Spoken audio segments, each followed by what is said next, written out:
Single life নাকি married life? Single life, obviously single life. আমি তো ভাই বাড়িতে বই পড়ার সময় পাই না, তাহলে আমার কি হবে? ও চান্স পাবে না তো, ও ভালো কোনো জায়গায় চান্স পাবে না।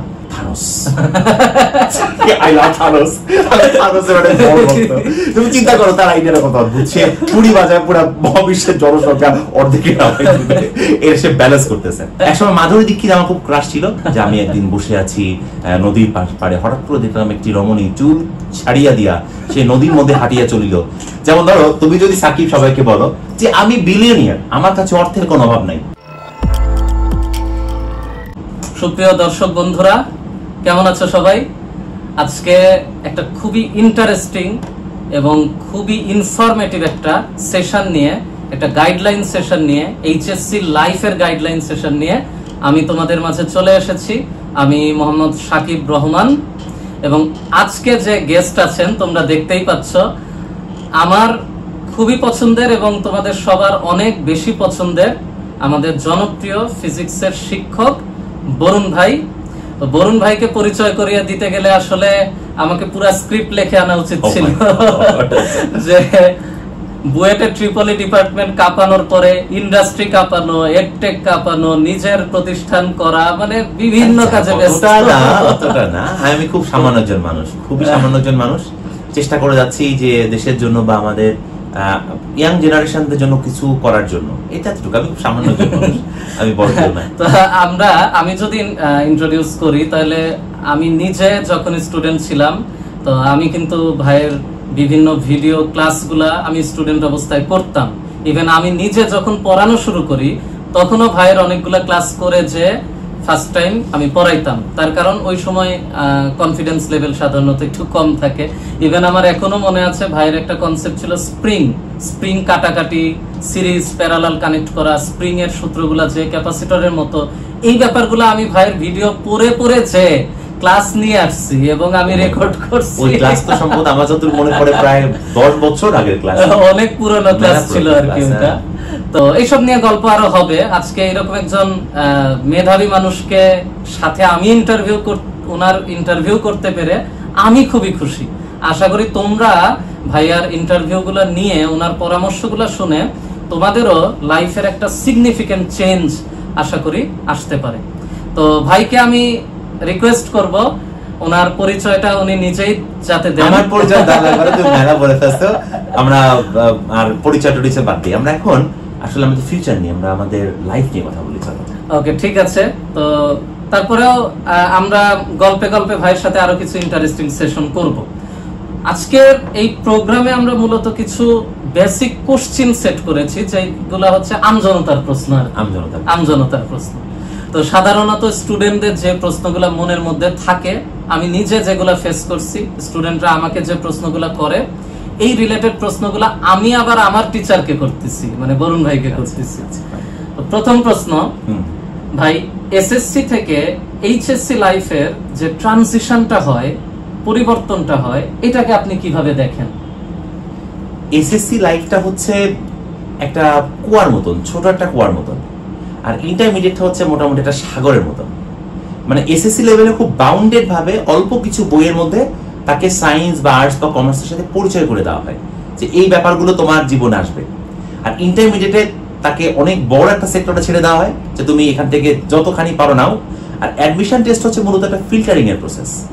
সুতরাং অনেকেই মনে করে যে, যেমন আমি তো আমার স্কুল কিন্তু গ্রামের স্কুল, তুমি জানো কিনা জানি না, আমি গ্রামের স্কুলে ফার্স্ট বয় ছিলাম। আমি যখন ঢাকাতে আসলাম তখন দেখলাম বিভিন্ন স্কুলে শত শত হাজার হাজার ফার্স্ট বয়দের সাথে কম্পিটিশন করতে হচ্ছে।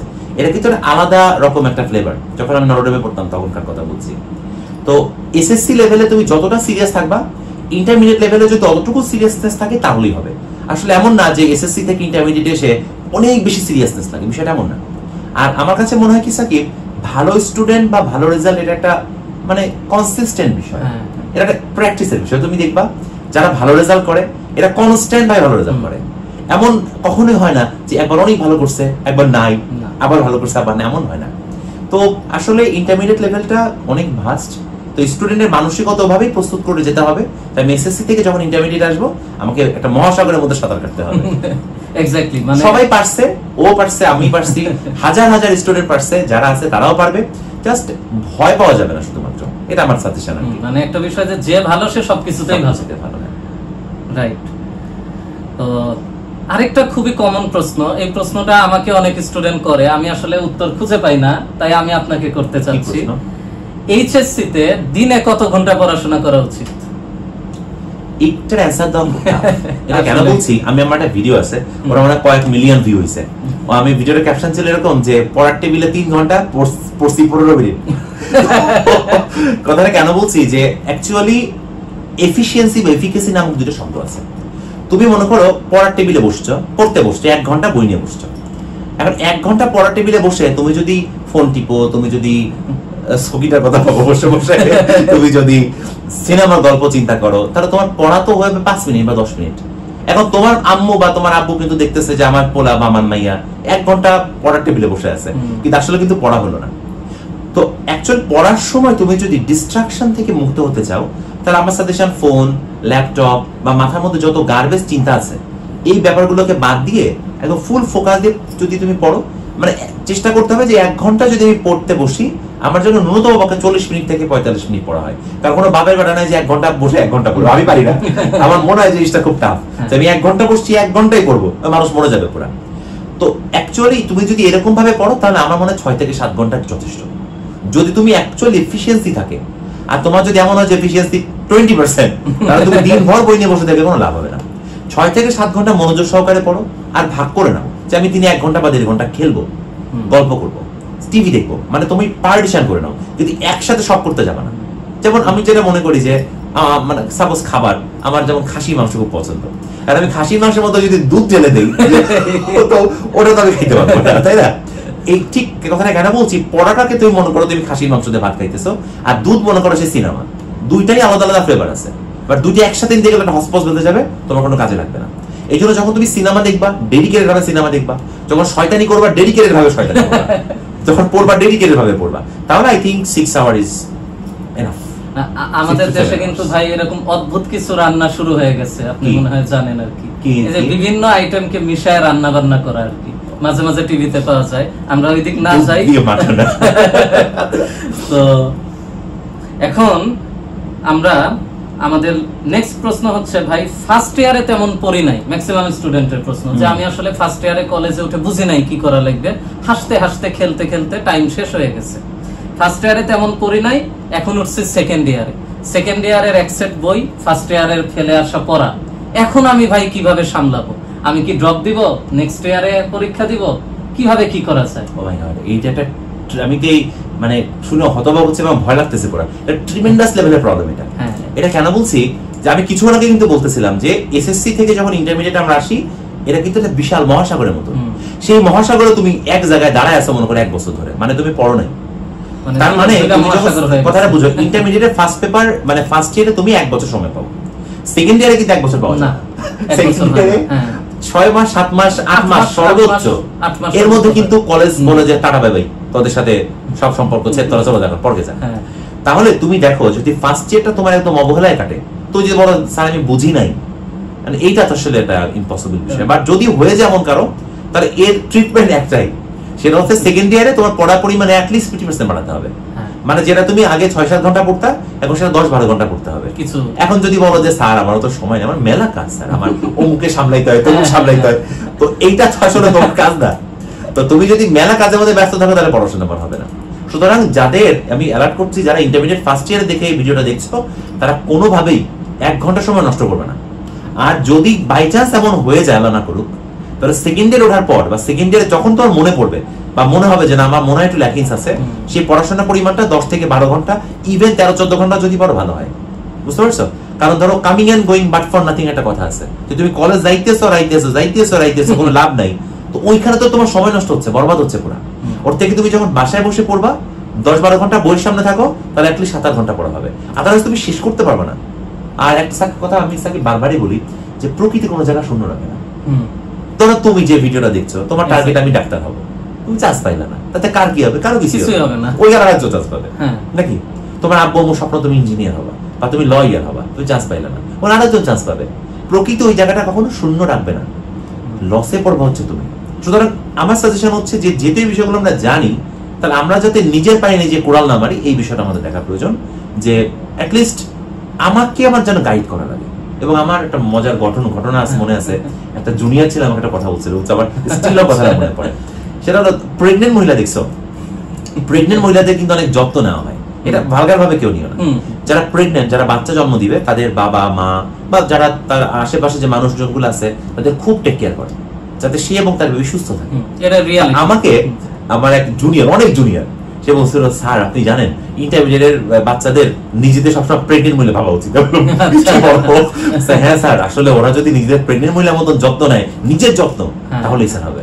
এরপর কথাটা দেখছি যে যদি একটু রাফ কথা বলছে, বাট কথাটা সত্যি। বাট তুমি নিজের যত্নটা ঠিক কতটা সেন্সিটিভ ভাবে নাও, যাতে হচ্ছে যে তুমি একটা ভালো অবস্থান পর্যন্ত চলে যেতে পারো পুরোপুরি। সো থিঙ্ক যে আমার যত্ন কেউ নাই, শুধু আমার নিজেকে নিতে হবে এবং এমন একটা অবস্থানে যেতে হবে যাতে হলো যে আমি বলতে পারি কাউকে যে আমি কিছু করছি জীবনে। এক্স্যাক্টলি। তার মানে আলটিমেটলি তুমি যাই করো, কেন্দ্র হচ্ছে পড়াশোনা এবং নিজেকে পড়তে হবে।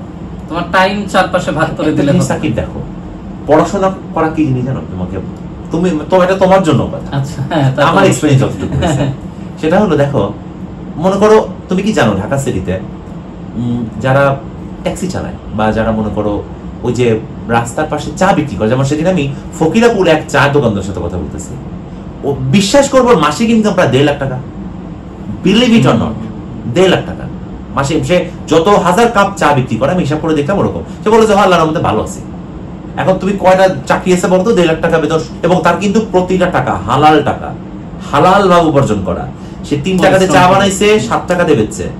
এটা তুমি যে কোনো ধর্মগ্রন্থ পড়ো, যাই বলো, এই টাকার মধ্যে কোনো হারাম টাকা নেই, হালাল টাকা। তো এই হালাল ভাবে 1.5 লাখ টাকা আয় করা কিন্তু কষ্টের। তো পড়াশোনা করা একটা সহজ পদ্ধতি, কারণ ওই যে লোকটা 1.5 লাখ টাকা আয় করতেছে, ওর কিন্তু পরিচয় সে একজন চা বিক্রেতা। আমি কিন্তু ছোট করতেছি না, তার দিনভর রাস্তার পাশে দাঁড়িয়ে থেকে চা বিক্রি করতে হয়, টাকা উপার্জন করে। কিন্তু একটা এডুকেটেড মানুষ, সে জব করে বা যাই করুক, সে যে লাইফটা লিড করে, উনি কিন্তু সেই লাইফটা লিড করতে পারবে না। সুতরাং পড়াশোনা করা হচ্ছে সিকিউর ভাবে জীবনে ভালো করার একটা বই। এইটা আসলে আমাদের নিউ জেনারেশনের একটা ট্রেন্ড হয়ে গেছে যে ভাই পড়াশোনা না করে টিকটকটা করলেই মনে হয় ভালো ছিল। হ্যাঁ, কোভিড এর টাইম থেকে টিকটক শুরু করতাম, পড়াশোনা বাদ দিয়ে দিতাম, এতদিনে আমিও দুবাই যাই গাড়ি চালাইতাম। ও আচ্ছা, ওই যে উপভাই নাকি? তো হোয়াটএভার, শোনো আমি বলি, টিকটক বলে যে ইউটিউব, সাপোজ অনেকে ইউটিউব থেকে আয় করে, অনেকে এই সমস্ত অড ইনকাম, এটা হয়তো সাময়িক ভাবে দিতে পারে। সাপোজ এখন জানো কিনা জানি না, ইউটিউব কিন্তু তাদের চ্যানেলগুলোকে যে পরিমাণ ইনকাম আগে দিত, এটা এখন 1/3 নামে নিয়ে আসছে। এটা সামনে আরো কমে যাবে, কারণ এখন প্রত্যেকটা মানুষই চিন্তা করতেছে, আরে আমার তো একটা ফোন আছে, তাহলে আমি নাচানাচি করে ভিডিও দিই, মানুষ দেখে দেখে টাকা দিবে। এই টাকা আয় করা তো সহজ। আর তুমি করলাই না এরকম ভাবে 2-4 পয়সা আয় করলা, ওই টাকা থাকে? ওটা তো থাকে না। সুতরাং পড়াশোনা করো ভালো করে, যাতে হচ্ছে লাইফে একটা সেটেল অবস্থা থাকে, মানে পিলারটা যাতে মজবুত থাকে। টিকটক করে তুমি আজকে ভালো করলা, তুই তো কালকে দায়ী হয়ে যাবে। আর এই বিষয়গুলো মানুষ ভালো চোখে দেখে না। তুমি কোনো জায়গাতে এই পরিচয়ে কোনো ভালো অবস্থানে যেতেই পারবে না। This is the reality. So নিজেকে ভালোভাবে এস্টাবলিশ করার জন্য যুগ যুগ ধরে পড়াশোনায় ছিল, পড়াশোনায় আছে এবং পড়াশোনায় থাকবে, কারণ এটা হচ্ছে সিকিউর পদ্ধতি। পড়াশোনা করে তুমি যদি মানে বিজনেসও করো বা তুমি যদি মাস্তানও হও, তাও তোমার ক্লাস থাকবে। বুঝতে পারছো? পড়াশোনা আলাদা একটা মানে গুণ আছে, বিকজ তুমি সবকিছু জানলা পড়াশোনা করে, এই বিষয়টা মাথায় রাখবা। মানে মূল কথা হচ্ছে পড়াশোনার একটা নিজস্বই ভ্যালু আছে। অবশ্যই অবশ্যই অবশ্যই। পড়াশোনা না করে তুমি টিকটক করে টাকায় করবা, ওই টাকা থাকবেও না, এবং আলটিমেটলি তোমার নিজের লাইফে, আচ্ছা টিকটক করলা, কতদিন করবা? যতদিন চেহারা টকটকে ফসফসে আছে ততদিন। তারপরে কি করবা? তারপর যখন 35-40 বছর বয়স হবে, দেন কি করবা? তখন নাচানাচি করতে ভালো লাগবে না, তখন কি করবা? তখন বলছে আল্লাহ রে, আমি তো খাইতে পারতেছি না পুরো। This is fact. সো এই সমস্ত উদ্ভট চিন্তা ভাবনা থেকে বাদ দিয়ে মেইন ট্র্যাকে থাকো। আমাদের স্টুডেন্টদের এই কারণে ওই শর্ট টার্ম আনন্দের চিন্তা না করে বরং লং টার্ম অ্যাচিভমেন্টের চিন্তা। অবশ্যই অবশ্যই। আচ্ছা, তো এই পর্যায়ে আমরা ভাইয়ের সাথে একটা কিছু ছোট্ট একটা মানে গেম খেলবো আর কি। ও মাই গড, আমরা হচ্ছে ভাইকে সহজ কিছু প্রশ্ন করব, মানে খুব তাড়াতাড়ি, কোনো সেকেন্ড থট দেওয়া যাবে না। আচ্ছা, এক চান্সে যে চিন্তা মাথায় আসবে ওটাই উত্তর দিতে হবে। আচ্ছা, সেটা হচ্ছে খুব সহজ, আমাদের হর হামেশা চলতি ফিরতি জিনিসগুলা। যেমন ভাই, আপনার প্রিয় ফল কি? আপেল। প্রিয় ফুল? গোলাপ। প্রিয় পাখি? দোয়েল। প্রিয় সিনেমা কোনটা?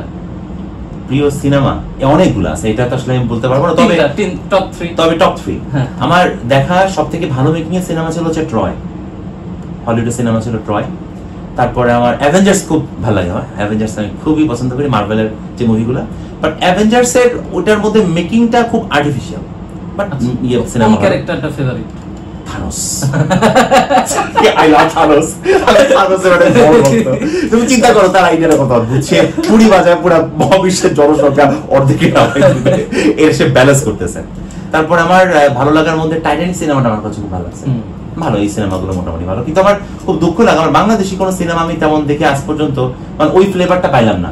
আমার মনে হয় যে আমাদের দেশে এখনো এইগুলো নিয়ে কাজ করার সুযোগ আছে। এই ফ্লেভারটা কাজ করো না, সিনেমা বানাতে শুরু করো। তাই নাকি? সিনেমা বানাতে শুরু করো। আচ্ছা, তো এখন ভাই আপনার প্রিয় গান কি? প্রিয় গান? প্রিয় গান আমি আসলে আমার হিন্দি গানের মধ্যে কিছু গান খুব পছন্দ, রবীন্দ্রসঙ্গীত আমি খুব পছন্দ করি, খুবই পছন্দ করি। আর বাংলা আধুনিক গান আমার খুব ভালো লাগে, কিন্তু সবগুলো না, কিছু সিলেক্টিভ গান আমার খুব ভালো লাগে। প্রিয় অ্যাক্টর অ্যাক্ট্রেস? নাই। নাই? নাই, না, নোবডি। ভাই কি আমাদেরকে শেয়ার করতে চাচ্ছেন না? না, সিরিয়াসলি আমি আমার দৃষ্টিকোণটা এবার কেউ অন্যভাবে নিও না। মানে আমার কাছে অ্যাক্টর অ্যাক্ট্রেস এরকম প্রিয় যেমন আমি তার খুব ভক্ত ওরকম আমার কাছে কাউকে চোখে পড়ে নাই, কারণ আমার কাছে সবাইকে মনে তার একটা রোল প্লে করতেছে। তবে যদি আমি বুদ্ধিদীপ্ততার কথা যদি বলি, মানে অসাধারণ ভাবে স্মার্ট ভাবে সবকিছু হ্যান্ডেল করতে পারে, তাহলে তুমি শাহরুখ খান জানতে পারো। কারণ ওই লোকটা খুবই ট্যালেন্টেড, সে শুধু অ্যাক্টর না, সে কিন্তু খুব ভালো ইনফ্লুয়েন্স করতে পারে। তারপর আমার মানে যদি ফাইটিং সিন হয় হলিউডের যেমন ব্র্যাড পিটকে আমার খুব ভালো লাগে। তো এই ধরনের নায়িকা আমার কোনো পছন্দের নায়িকা না। একসময় মাধুরী দীক্ষিত আমার খুব ক্রাশ ছিল, তার হাসি আমার খুব পছন্দ ছিল, বাট এখন ভালো লাগে না। আচ্ছা ভাই, প্রিয় খাবার? অলরেডি বলে ফেলছেন ভাই, উদাহরণ দিতে চাই। তবে মাটন খুব সিলেক্টিভ ভাবে খাই, মাটন আমি 2 পিসের বেশি খাই না, কারণ পাইলাম আর খাইলাম এরকম না, এটা তো বদহজম হয়ে যায়। আর আমার আরেকটা পছন্দের খাবার আছে, সেটা হচ্ছে আমার বারবিকিউ খুব পছন্দ। আচ্ছা, বারবিকিউ ভালো লাগে। ভাই প্রিয় বই? প্রিয় বই এবং প্রিয় লেখক? রবীন্দ্রনাথ। রবীন্দ্রনাথ। কোন বইটা প্রিয়? রবীন্দ্রনাথের আসলে আমি মানে স্পেসিফিক ওরকম ভাবে বলে বোঝানো সম্ভব না, ওনার কবিতাগুলো আমার খুব পছন্দ, কবিতাগুলো খুব পছন্দ। আর শরৎচন্দ্র চট্টোপাধ্যায় যে উপন্যাসগুলো আছে, উপন্যাসগুলো ছোটবেলায় পড়তাম, এখন পড়ার সময় হয় না, ভালো লাগে। শরৎচন্দ্র উপন্যাসগুলো খুব কাল্পনিক, বাট খুব ভালো লাগে। মানে ওনাদের লেখনীটাই খুব ম্যাজিক্যাল টাইপের, ম্যাজিক্যাল, এর গড গিফটেড প্রতিভা। শোনো, এবার বইমেলাতে দেখলাম কত নতুন নতুন বইয়ের লেখক চলে আসছে না? কথা বলছো, আমি এরকম একটা কাকে যেন বলতেছিলাম যে আমি একদিন বসে আছি নদীর পাড়ে, হঠাৎ করে দেখলাম একটি রমণী চুল ছাড়িয়া দিয়া সে নদীর মধ্যে হাঁটিয়া চলিল, এবং তাকে দেখে আমার মন খুব বিগলিত হইল। এরকম কিছু লিখতে থাকলাম, আমি লিখে বললাম আমি কবি হয়ে গেছি। তো আমি কবি না, এটাই তো কবি না, আমি রাবিশ, কবি না। কবিত্ব, সাহিত্য এটা একটা চর্চা, এটা একটা সাংঘাতিক রকমের সৃষ্টিশীলতা, এটা আসলে সবাই পারে না, এটা গড গিফটেড প্রতিভা থাকা লাগে আমার মনে হয়। এটা অনেক বেশি চর্চা, এবং ওইটার পিছনেই তাদের জীবন। তোমার মজা, তুমি কি জানো চ্যাট জিপিটি আছে না, তোমাদের জিনিসটা শেখাই যে তুমি আজকে একটা কাজ করো, তুমি চ্যাট জিপিটি কে বলবা যে তুমি আমাকে 50টা ওয়ার্ডের মধ্যে একটা কবিতা লিখে দাও, রোমান্টিক, কেউ তোমাকে লিখে দেবে। এখন তুমি এরকম ভাবে মনে করো অনেকগুলো কবিতা লিখে একটা বই বানায় ফেলে, যে এই আমার বই, আমি কবি, এখন আমি কবি। এটা আমার বাবা ছোটবেলা বলতো কি খ্যাতির বিড়ম্বনা, খ্যাতির বিড়ম্বনা মানে বুঝো, যেমন ধরো তুমি যদি সাকিব সবাইকে বলো যে আমি বিলিয়নিয়ার, আমার কাছে অর্থের কোনো অভাব নাই, আমি কোটি কোটি টাকার মালিক, তুমি ভিডিও করতেছো মানে ফেক টাকা দিয়ে মানুষকে দেখাইতেছো যে এরকম আছে কিন্তু কিছু। এবার কিছুদিন পর মনে করো রাস্তায় তোমাকে মানুষ দেখলো যে তুমি এটা ফাটাছাড়া ব্যাগ পরেছো, তো পায়ে জুতা মোতা কিছু নাই, তুমি মনে করো রাস্তার পাশে দাঁড়ায় এক কাপ চা খাইতেছো, এটা খারাপ কিছু না। ভাই তুমি বিলিয়নের মানুষ সেখানে চা খাইতেছে, এখানে এবার তোমাকে বলে ভাই আমাকে 1 লাখ টাকা দেন, আমার কাছে টাকা নেই। এগুলোর নাম হচ্ছে খ্যাতি বিড়ম্বনা। মানে তুমি যদি নিজেকে কবি হিসাবে প্রতিষ্ঠিত করতে চাও, সাহিত্যিক হিসেবে প্রতিষ্ঠিত করতে চাও, first be that, don't act. হ্যাঁ, ইয়েস, ওই ফিল্ডে নিজেকে আগে অবশ্যই, it's not easy, it's not easy. এবার আমরা একটু সিরিয়াস প্রশ্ন করব, সেটা হচ্ছে ভাই এইচএসসি লাইফ থেকে মানে একাডেমিক লাইফ থেকেই কি আমার অ্যাডমিশন পড়া শুরু করে দেওয়া উচিত কিনা, বা কতটুকু শুরু করা উচিত, অ্যাপ্রোচটা কি হবে? সত্য বলবো না মিথ্যা বলবো? সত্যই বলেন। সত্য বলি। হ্যাঁ, শোনো, অ্যাডমিশনের পড়া আর এইচএসসি পড়া আলাদা কিছু না। এক্স্যাক্টলি। ঘটনাটা হচ্ছে কি, তুমি যেদিন ধরো তুমি জটিল সংখ্যা পড়তেছো তোমার ম্যাথমেটিক্স বইতে, আচ্ছা জটিল সংখ্যা যখন তুমি পড়তে বসবা তখন তোমার কি কি আছে? জটিল সংখ্যার যে মডুলাস, আর্গুমেন্ট, আই কি জিনিস, আই এর উপর পাওয়ার দিলে কি হয়, ওমেগা কি, এই বিষয়গুলো আছে না? বেসিক গুলো তুমি পড়লা, পড়ে এবার অঙ্ক করতে শুরু করবা। এখন ধরো তোমার বইতে অঙ্ক আছে হচ্ছে 30টা বা 43টা, সাপোজ তুমি 43টার মধ্যে যেগুলো যেগুলো তোমার ভালো লাগলো, যাদের প্রেমে পড়লা, সেই অঙ্কগুলো থেকে তুমি ধরো 20টা অঙ্ক করলা, বাকিগুলো করলা না, পরে করবা না। এটা তো হলো না। তো তুমি যদি ওই 43টা অঙ্কের 43টা অঙ্কই করে ফেলো ফার্স্ট পেপার, মানে ফার্স্ট ইয়ারে, তোমার অ্যাডমিশনের প্রস্তুত ওই দিনের দিন হয়ে গেছে। বিশ্বাস করবা, হয়ে গেছে। আমাদের স্টুডেন্ট গুলা, ওই যে বললাম যে টিচার গুলোর খপ্পরে পড়ছে, শর্টকাট খপ্পর, সবাই যে নিজেকে স্বঘোষিত টিচার হয়েছে, স্বঘোষিত কবি হয়েছে, ওরা স্টুডেন্টকে সাজেশন দিতেছে, ওরা স্টুডেন্টকে বেছে বেছে পড়াচ্ছে, এতে স্টুডেন্ট নিজের বাস নিজে নিতেছে। ঘটনাটা কি, তোমাকে যদি কেউ বলে যে এই যে 43 অঙ্কের মধ্যে এই 10টা করে দাও, তাতে কমন পড়বে, বলতো ওই লোকটা তোমার ক্ষতি করলো না উপকার করলো? মুখে হাত দিয়ে বলো, অবশ্যই ক্ষতি করলো না তোমার? কারণ সে তো সিনিয়র, সে তোমাকে সঠিক রাস্তা দেখাবে, সে তোমাকে প্রথমে পঙ্গু করে দিল। কারণ তুমি যখন 10টা অঙ্ক করবা, তোমার ওই যে মানে বাকির ঝুলিতে যেগুলো যোগ হইলো, ও তুমি আর জীবনে কখনো পূরণ করতে পারবে না। এই জন্য অ্যাডমিশনের পড়া আসলে আলাদা কিছু না। আমি বলবো তুমি যদি ফার্স্ট ইয়ার থেকে প্রত্যেকটা চ্যাপ্টারে প্রতিটা জিনিস পড়ে যাও, তোমার অ্যাডমিশনের প্রস্তুতি অটো হয়ে যাবে, ট্রাস্ট মি, অটো হয়ে যাবে।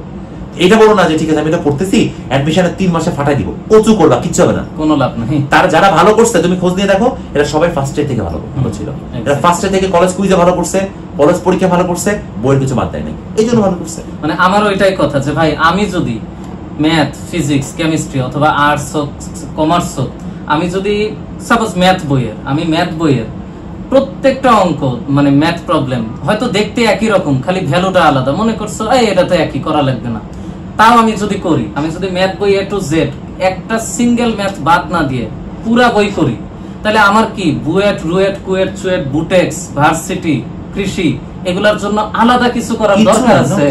কিছু দরকার নেই। এইটাই হচ্ছে আমাদের আসলে ট্র্যাপ, বুঝতে পারছো? তোমাকে যে সাজেশন দিবে, বিশ্বাস করো, যে তোমাকে সাজেশন দিবে, যে তোমাকে বেছে বেছে পড়াবে, ও তোমাকে নিজে হাতে পঙ্গু বানাচ্ছে। ওই খপ্পরে পড়ো না। দেখো তোমার কাছে কি বলে, আমি সাজেশন দিতে পারবো না, আমি একটা ফিজিক্সের বা ম্যাথের সাজেশন বানাতে পারবো না? ও আমার কত বানানো আছে জানো, যে আমি এখান থেকে বাছাই করে বললাম যে এগুলো পড়ো, হাজার পেজ বানানো আছে, বাট দিস আর রং। এটা করে তোমার ক্ষতি হয়। এটা কি হয়, একটা বাচ্চাকে তুমি যদি জাস্ট হাঁটতে না শেখাও, ও পড়ে ব্যথা যদি না পায়, তো হাঁটতে পারবে না, ও পঙ্গু বাচ্চা হবে। তো নিজেকে পঙ্গু বানানো না করো পড়ে। এক্স্যাক্টলি, এটা কিন্তু যারা আমাদের ভিডিওটা দেখছো তাদের জন্য খুবই সিরিয়াস একটা পরামর্শ। এই জিনিসটা এখনকার স্টুডেন্টদের মধ্যে ভাই অনেক বেশি, সাজেশন প্রিয়তা, শর্টকাট প্রিয়তা। আমি মাঝে মাঝে আমার ক্লাসে গল্প করি যে বেশি শর্টকাট মুখস্থ করা ঠিক না। এমন না হয় যে পরীক্ষার আগের দিন ফোন দিয়ে বলতেছে যে ভাই শর্টকাট তো পড়াইছেন, এতগুলা শর্টকাট মনে রাখার শর্টকাট এই অবস্থা। শর্টকাট ভালো না ভাই। বই পড়ার কথা যেহেতু আসলো, তাহলে এখন আমাকে একটা চ্যাপ্টার ধরে যদি একটু পরামর্শ দিতেন। সাপোজ ফিজিক্সের ভেক্টর অধ্যায়, একটা অধ্যায় আমি একটা নিউ স্টুডেন্ট বই খুলে পড়তে বসছি, আমার স্টেপগুলা কি হবে, কি স্টেপে আমি প্রতিটা অধ্যায় শেষ করব। কারণ একটা অধ্যায় যে স্টেপে শেষ করব, গোটা অধ্যায় পুরা বই একই স্টেপে শেষ করব, ফলে দিন শেষে আমার পুরা বইটাই কিন্তু ওভাবেই শেষ হবে। তো একটা অধ্যায়কে টার্গেট করে স্টেপগুলো একটু আমাদেরকে সাজেস্ট করুন। আচ্ছা, এটা আসলে একজন একভাবে করতে, বাট আমি আমারটা যদি একটু বলি, জেনারেলাইজ আমি যেটা করতাম, ভেক্টর বই বা ভেক্টর চ্যাপ্টারটা বলতাম, আমি মিথ্যা কথা বলছি না, আমি যেটা করতাম সেটাই বলতেছি। আমি লাল রঙের একটা কলম নিয়ে বসতাম বা হাইলাইটার, আমি হচ্ছে প্রথমে ভেক্টরের একদম বিশ্বাস করবা লাইন বাই লাইন পড়তাম একটা বইয়ের। তো আমি শাহজাহান তপনের বই পড়তাম, শাহজাহান তপন স্যারের বই লাইন বাই লাইন পড়তাম, যেগুলো ইম্পর্টেন্ট মনে হতো নিচে মার্ক করে ফেলতাম। করে এবার আমি দেখতাম যে কোনগুলো আমি পারতেছি, কোন অঙ্কগুলো আমি সরাসরি পারতেছি, সেই অঙ্কগুলো প্রথমে একবার ফিল্টারিং করে ফেলতাম, হয়ে গেল। এবার দেখতাম যে কোনগুলো একটু থটফুল, একটু প্যাচ আছে, নেক্সট স্টেপ হার্ড স্টেপ, সেগুলো দেখা যাচ্ছে কিছু করতে আটকাতাম, কিছু পারতেছি না, সেগুলো বন্ধুদের সাথে শেয়ার করতাম বা নিজে নিজে চিন্তা ভাবনা করে করতাম। এবার 8-10টা ম্যাথ থাকতো পারতেছি না, সেগুলো আমি নোট দেখে করতাম, করা দেখে, কারণ আমার কাছে মনে হতো না পারা থেকে তো নোট দেখে করা ভালো। আমি নোট দেখে যখন সেটা করলাম, আমি তো সলভ করে ফেলছি, কারণ ওই চ্যাপ্টারটা আমি 3 ধাপে ফিল্টারিং করছি। প্রথমে যেটা এক নজরে যেগুলো পারার করে ফেলছি, এবার যেটা একটু চিন্তা সেটা করে ফেলছি, আর লাস্টে যেগুলো পারতেছি না, বন্ধুও পারতেছে না, সেটা নোট দেখে করে ফেলছি, হয়ে গেছে তো করা। এবার আমার দায়িত্ব হলো এগুলোকে বারবার রিভিশন দেওয়া। আমি এটাই করতাম, এবং আমি ফিজিক্স, কেমিস্ট্রি, ম্যাথ সব এটাই করতাম। আমার কেমিস্ট্রিতে একটু সমস্যা ছিল, কেমিস্ট্রিতে আসলে আমার এত হাজার রিয়াকশনের ওই রিয়েজেন্ট গুলো আমার মনে থাকতো না, এইটা আমার জন্য খুব প্যারার ছিল। আর আমার আরেকটা জিনিস খুব ভয় লাগতো, বায়োলজি নামকরণ। আমার আসলে ওই যে কি বলে বৈজ্ঞানিক নামকরণটা জিনিসটা আমার কাছে খুব ইরিটেটিং লাগতো, কারণ এত জিনিস মুখস্থ করা লাগতো, আমার কাছে খুব পেইন লাগতো। আর আমার কাছে বানান মুখস্থ করতে কষ্ট হইতো, মানে বড় বড় নামের বানানগুলা ভুলে যাইতাম মাঝে মাঝে। উচ্চারণ হয়তো হচ্ছে কিন্তু বানান আর মনে নাই, এই অবস্থা। বানান মনে না থাকলেও তো ভুল, ভুল তো ভুল। আচ্ছা ভাই, আরেকটা একটা কমন প্রশ্ন, সেটা হচ্ছে ধরেন আমি গ্রামে থাকি অথবা আমি একটু মানে মফস্বল শহরে থাকি, তো আমি কি পরবর্তীতে বুয়েটে বা ইঞ্জিনিয়ারিং অ্যাডমিশনে বড় বড় জেলা শহর, বিভাগীয় শহরের স্টুডেন্টদের সাথে পেরে উঠতে পারবো কিনা? এটার খুব সিম্পল একটা ব্যাখ্যা আছে। এখন আসলে ফিজিক্যাল ডিসটেন্সের কোনো বাইন্ডিংস নাই। তুমি গ্রামে থাকো না শহরে থাকো, এটা কোনো ম্যাটার না। যে এই যে ভিডিওটা হচ্ছে, এই ভিডিওটা নটরডেমে যে ফার্স্ট বার সেও দেখবে, যে ওই বুরুঙ্গমারি কলেজে পড়ে সেও দেখবে। সুতরাং এই যে আমাদের মনে করো ইনসাইডারের যত কোর্স আছে, এই বাংলাদেশের যে কোনো প্রান্ত থেকে করতে পারতেছে, মানে নলেজ এখন ওপেন, তুমি যে কোনো জায়গা থেকে যে কোনো কিছু অ্যাকোয়ার করতে পারো। তো বাংলাদেশ ভালো লাগতেছে না, তুমি আমেরিকান ইউনিভার্সিটি গুলো থেকে পড়ো, বাংলাদেশে বসে পড়ো, নো প্রবলেম। সুতরাং এটা কখনোই ভাববা না যে আমি গ্রামে বসে আছি তাহলে আমি ওই শহরে একটা ছেলের সাথে পারবো কিনা, বরঞ্চ তুমি তার থেকে অনেক আগে আছো। কারণ শহরের মধ্যে ডিস্ট্রাকশন হওয়ার পরিমাণ হিউজ, নষ্ট হয়ে যাওয়ার পরিমাণ হিউজ, চান্সেস হিউজ। বাট তুমি যদি সঠিকভাবে থাকো তাহলে যে পজিশনে থাকো না কেন, তোমার বাসায় যে পজিশন হোক না কেন, সেখান থেকে তুমি ভালো করতে পারবা। তবে আমি এখন সবাইকে একটা সাজেশন দিব, সেটা হলো যে তুমি তোমার বাসাতে অ্যাটলিস্ট একটা ইন্টারনেট কানেক্টিভিটি তুমি ব্যবস্থা করো, সেটা ফোনের হোক বা ওয়াইফাই হোক, বিকজ দিস আর নেসেসারি। কারণ এখন মানে পৃথিবী এত ফাস্ট, সেই ফাস্ট যুগের সাথে তোমাকে তাল মিলে চলতে গেলে তথ্য জানতে হবে। তথ্য মানে কি, তবে বলতেছি না যে দিনভর বসে বসে ফেসবুক স্ক্রল করো, ওটা তথ্য না, ওটা হচ্ছে গার্বেজ, ওটা হচ্ছে পচা জিনিস, গার্বেজ। ও না, তুমি গুগলে দেখো আলটিমেটলি কি হচ্ছে, তুমি বিভিন্ন ইউনিভার্সিটি ফলো করো, বিভিন্ন কলেজ ফলো করো, শিক্ষা প্রতিষ্ঠানগুলো দেখো তারা কি করতেছে, বিভিন্ন বড় বড় কোম্পানি ফলো করো কি করতেছে, এভাবে নিজেকে আপডেট রাখো, বুঝতে পারছো, যাতে তুমি জানতে পারো, তাতে তুমি যে কোনো জায়গায় বসে অনেক ভালো অবস্থানে যেতে পারবা। Sakib, you will be very charmed যে বাংলাদেশে গ্রামে বসে ফ্রিল্যান্সিং করে প্রচুর মানুষ অনেক অনেক অনেক, এবং ফ্রিল্যান্সিং মানে কিন্তু বেশ কমপ্লিকেটেড কাজ করে, যেমন ওয়েবসাইট ডেভেলপমেন্ট করে, তারপর তোমার ডটনেটের কাজ করে, মানে সফটওয়্যার বানায়, সার্চ ইঞ্জিন অপটিমাইজেশনের কাজ করে, গ্রাফিক্সের কাজ করে, ভিডিও এডিটিং এর কাজ করে, অনেক কাজ আছে। তো গ্রামের মধ্যে বসে লাখ লাখ টাকা ইনকাম করতেছে, এমন আছে। সুতরাং কোথায় আছে এটা নিয়ে হীনমন্যতায় ভোগার আমার মনে দরকার। এখন আসলে রিসোর্সের অভাব নাই, অভাব হচ্ছে ইচ্ছা শক্তি। তো ইচ্ছা শক্তি তো আমরা দিতে পারবো না, এটা তোমার নিজের জিনিস আর কি। আচ্ছা, তো লাস্টে আমরা এখন ভাইয়ের সাথে একটা র‍্যাপিড ফায়ার রাউন্ড খেলবো। র‍্যাপিড ফায়ার রাউন্ড মানে আমরা দুইটা করে অপশন দিব, এক চান্সে একটা অপশন বেছে নিতে হবে। আচ্ছা, কোনো সেকেন্ড থট দেওয়া যাবে না, কোন রকম, মানে আমরা কোনো কিন্তু ভাই হচ্ছে মাঝামাঝি পন্থার উত্তর চাই না, আমরা একদম সলিড, মানে জাস্ট এইটা বাইটা। হ্যাঁ, আচ্ছা শুরু করা যাক। ভাই রেডি? ওকে। ভাত নাকি রুটি? ভাত। ফিজিক্স নাকি ম্যাথ? এইটা তো বলা খুব মুশকিল। ফিজিক্স, তবে ফিজিক্স আর ম্যাথ আসলে আলটিমেটলি একই। হ্যাঁ, একই জিনিস। গল্প নাকি কবিতা? গল্প। ডাক্তার নাকি ইঞ্জিনিয়ার? কোন দিক থেকে প্রশ্নটা করছো? আপনি যে দিক থেকে উত্তর দিবেন। এইটাতে অ্যানসার দেওয়া খুব টাফ আছে, ঠিক আছে, ইঞ্জিনিয়ার। নিজেদের দিকটাই টানি আর কি। মানে ভাই হচ্ছেন ট্রিপলির ইঞ্জিনিয়ার, আমিও ইলেকট্রিক্যাল থেকে ভাই কাগজের বই নাকি পিডিএফ বা কিন্ডল বই? অফকোর্স কাগজের বই। यस, কাগজের বই ফ্লেভার তো অস্থির, মানে সামনে বসে পড়তেছি, টাচ করতেছি, সুন্দর জিনিস না? মানে আমি এই হুমায়ুন আহমেদ স্যারের একটা ইন্টারভিউয়ে খেয়াল করছিলাম যে উনি গল্প করতেছেন যে আমি একটা কাগজের বাইন্ড করা বই নিয়ে ঘুমায় আছি বা শুয়ে আছি, মানে কি আমি একটা বই নিয়ে ঘুমায় আছি, আর একটা কিন্ডল নিয়ে ঘুমায় আছি মানে মনে হচ্ছে আমি 1000 বইয়ের বোঝা নিয়ে শুয়ে আছি। মানে এটা একটা ফিজিক্যাল বইয়ের আলাদা একটা মজা, আলাদাই একটা ব্যাপার স্যাপার। ভাই বলিউড নাকি হলিউড? হলিউড। হলিউড? তাইলে ভাই আমাদের দেশের কি হবে? না, আলটিমেটলি আমি এটাই বলতেছি, কারণ হচ্ছে কি দেখো, আমার চয়েস, আমি কোনটা পছন্দ করবো এটা তো তোমাকে সেই কোয়ালিটি দিতে হবে। যেমন আমি একটা সিনেমা দেখবো, আমি টাকা দিয়ে একটা সিনেমা দেখতে যাবো না, এখন সেই টাকাটা যদি সেই সিনেমাটা ওর্থ না হয়, সেই সিনেমাটা যদি সেটা ভালো না হয়, আমি কেন টাকা দিতে যাবো? সুতরাং আমাদের আসলে আমাদের বাংলাদেশে যে সিনেমাগুলো আছে, এই সিনেমাগুলো বা ইভেন এখন তো বলিউডের সিনেমা পৌঁছে গেছে পুরোপুরি। কারণ আমি এখন বলিউডের সিনেমা দেখি না বললে চলে, সাউথ ইন্ডিয়ান কিছু সিনেমা আমি দেখি ভালো লাগে, আর হলিউডের কিছু সিলেক্টিভ মুভি আছে, আমি সায়েন্স ফিকশনের মুভি দেখি আর কিছু ফাইটিং মুভি দেখি। আমার হলিউডের লাভ স্টোরি একদম বাকওয়াস লাগে পুরো। আমি হলিউডের লাভ স্টোরি আমি আজ পর্যন্ত পুরো একটা সিনেমা দেখে শেয়ার করতে পারি না। আমার ফাইটিং ভালো লাগে হলিউডের, আর হচ্ছে সায়েন্স ফিকশন ভালো লাগে। বাংলাদেশে যদি তুমি বানাও আমি সবার আগে তোমার টাকা দিয়ে টিকিট। আচ্ছা ভাই, খিচুড়ি নাকি পোলাও? খিচুড়ি। বৃষ্টির দিনে নাকি? হ্যাঁ, খিচুড়ি আমার ওই যে মনে করো সবজি দিয়ে কিছু মিক্স খিচুড়ি আছে, ওটা খুব ভালো লাগে আমার। ভাই ব্ল্যাকবোর্ড নাকি ডিজিটাল বোর্ড? আসলে এইটার অ্যান্সার দুইটাই হবে, কারণ আমি এক্স্যাক্টলি বলতে পারতেছি না, তবে অ্যাকচুয়াল ভালো ফ্লেভার হয় হচ্ছে হোয়াইট বোর্ডে পড়াতে, কারণ হোয়াইট বোর্ডে হচ্ছে টিচারের মাথা থেকে সবকিছু আসে। আর স্মার্ট বোর্ডের যে প্রবলেমটা, স্মার্ট বোর্ডে অলরেডি আগে থেকে আমরা রেডিমেড করে নিয়ে দেন পড়াই, এটা গোছানো হয় পড়া, দেখতেও সুন্দর লাগে। তো যুগের সাথে আপডেট থাকতে গেলে অফকোর্স আমার পছন্দ স্মার্ট বোর্ডই হবে, স্মার্ট বোর্ডের বিকল্প নাই এখন। ভাই চা নাকি কফি? কফি। কফি মানে স্ট্রং কফি নাকি মিডিয়াম? মিডিয়াম। মিডিয়াম। আমার ক্ষেত্রে স্ট্রং কফি আর কি, তবে আমি চা বেশি পছন্দ করি। ফার্স্ট হলো চা। ভাই লাস্ট প্রশ্ন, সিঙ্গেল লাইফ নাকি married life? Single life, obviously single life. Married life হচ্ছে একটা প্যারা, জাস্ট তুমি রেসপন্সিবিলিটির মধ্যে যদি ডুবতেই থাকবা, জীবন যাবে, বছর যাবে, এই রেসপন্সিবিলিটি সেই রেসপন্সিবিলিটি, তোমার নিজে থেকে তুমি টাকা দিয়ে বলে যাবা। So single life is the best life, best. ঠিক আছে, তাহলে আমরা এই অংশটা কিন্তু স্পেশাল ভাবে কাট করার চেষ্টা করতেছি আর কি। হ্যাঁ, সিঙ্গেল লাইফ বেস্ট।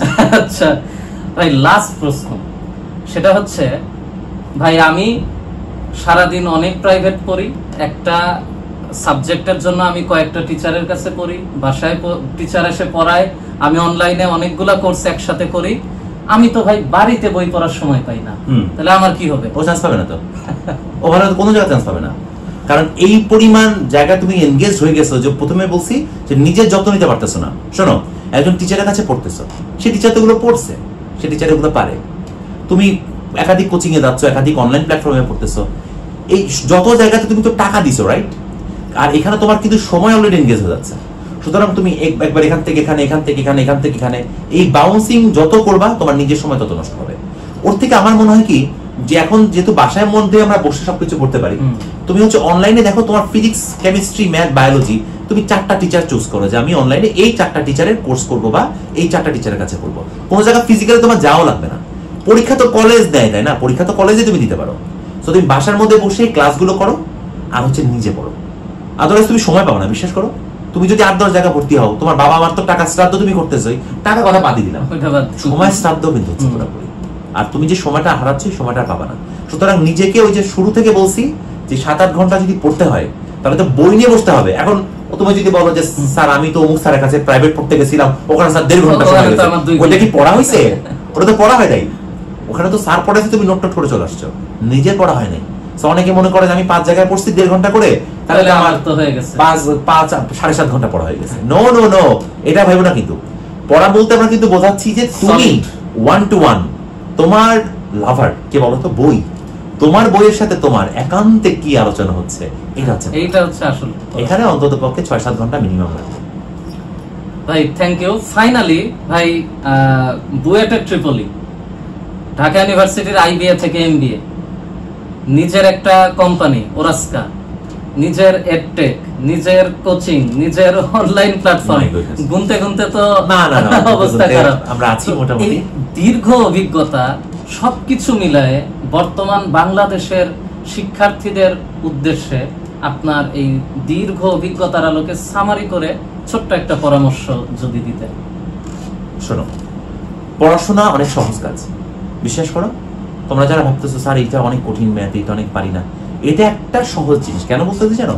কারণ এগুলো কেউ না কেউ অলরেডি সলভ করে রেখে দিছে, আজ থেকে 100 বছর আগে, 200-300 বছর আগে বা 400-500 বছর আগে অলরেডি এগুলো সলভ করা।